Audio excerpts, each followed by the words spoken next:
Hi, welcome to a lecture video for IDEA 9103. We're going to be looking at finite state machines. They're kind of designing the flow of your code. We'll be looking at different state machine diagrams, just showing you a few to see what you like, and also we'll be looking at designing a state machine through one of these examples. So, what is a finite state machine? A finite state machine is a way for you to describe the states, inputs and outputs and transitions of your code. So, finite state machine diagrams were originally made to work with electronic hardware and low-level software, but we've since then adapted these to high-level computing, and they're really good for designing essentially your decision branches through your code. So that can be really good for UI. Also, if you're interested in video games, it can be used to make game loops, and also enemy behavior, AI, and lots of other things. So how can FSMs help you? Whether you know it or not, your code has always had a finite state machine, at least one of them. So being able to understand that state machine and describe it, you will be able to scale it up to be more complex, and you can also refactor it with sort of a bit of ease and confidence, and understanding how to design FSMs will give you a greater comprehension of how to structure your program for your future designs. So let's look at our first diagram example. So this is Mealy Diagrams, made by a person named Mealy. So this is one of the simplest ways to represent a finite state machine, and as you can see, it's got in the circles the states, and then on the transition lines it's got the input and then a slash and then the output. So this would be, for your code, this would be sort of the condition would be the input that changes that state, and then the output would be what should change about your code, or what your code should do after going into the second state. So in this example, it's idle, and then after the mouse is pressed, it begins to animate and it goes into the run state. There are also Moore diagrams created by a man named Moore, and these are very similar, except that the outputs are included into the state box bubbles. So let's look at designing our state machine. So I've got an example that I'm going to run through, and it's going to show you how to go through the process of designing an FSM, and this example is going to revolve around an enemy AI behavior. Now, defining this behavior is the most important step, and you can apply this to a lot of things. It doesn't necessarily have to be AI behavior. If you describe the behavior of what you want your program to do, this is essentially the same thing. So here are a few rules that I want to include in this AI behavior. So if it's patrolling around looking for the player, and it's looking around its immediate vicinity, sort of walking a bit randomly, I guess.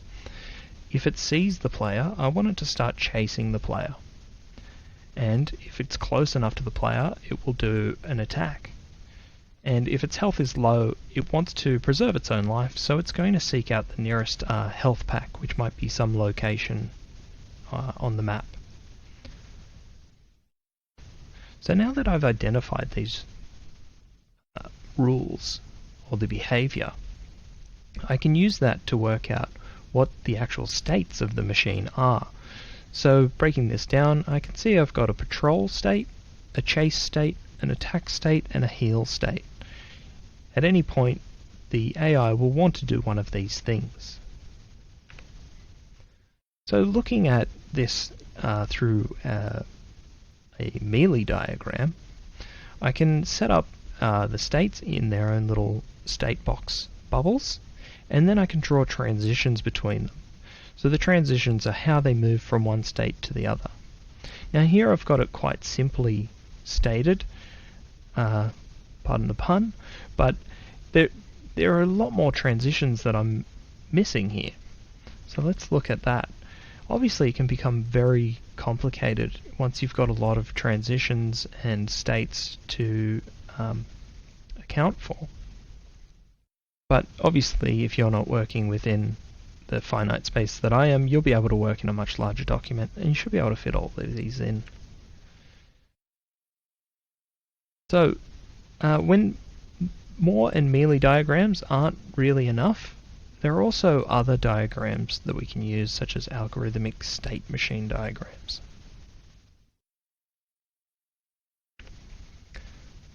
Let's have a look at those. They're an alternative to Mealy-Moore finite state machine diagrams.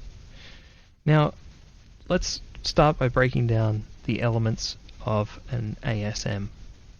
So first off, the state box has changed a little bit.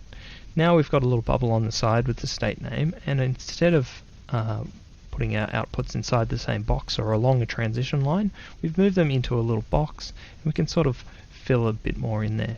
There's also the option of a state number, which we can put on the upper right of the box. That sort of helps you track conditional flags if you're using binary, or if you're not familiar with binary, you can just assign them to a state number, and that can sort of help you programming a little bit later on. Now there's also decision boxes. When a decision needs to be made, we have this arrow coming into the condition, and then we can branch off whether it's true or false and go to different states. We can also have multiple conditions, and that would be if you are checking against possibly a vector. So maybe not necessarily a Boolean condition that's only true or false, but maybe you want to check if a number is between a certain value or above or below. You can have multiple conditions coming out of a hexagon shaped decision box.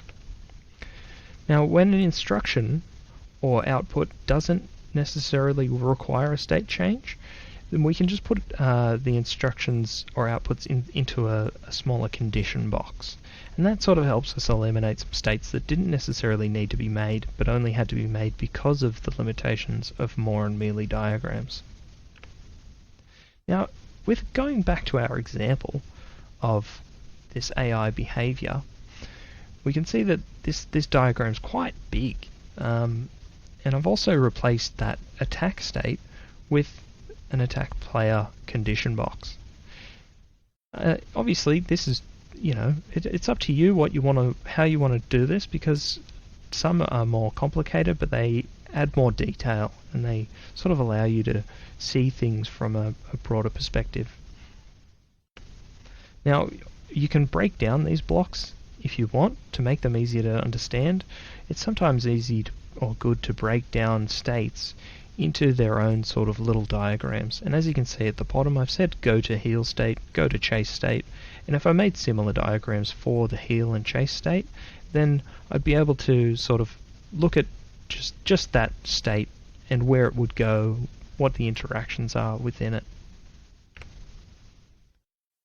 You may have noticed that the state name has been moved to the upper left of the state box. This is just another convention, and it's up to you which you'd like to use. So when you convert your FSM diagram to code, you should be able to easily pick out the elements from the diagram itself to work out how your if-else chains are going to work and how your branching conditions sort of make that system. You can also use switch case, if you're familiar with that, to manage your states and transitions. You'd also have to make the variables that contain your state, and also the ones that your states are relying on, to work out whether or not they should transition between them. Now, within each of these functions that I've just specified, move to nearest health, for example, or patrol area, that's where I'd change those variables, and that would be sort of where I implement the motion or the attacking and that sort of thing, the actual behavior of the AI.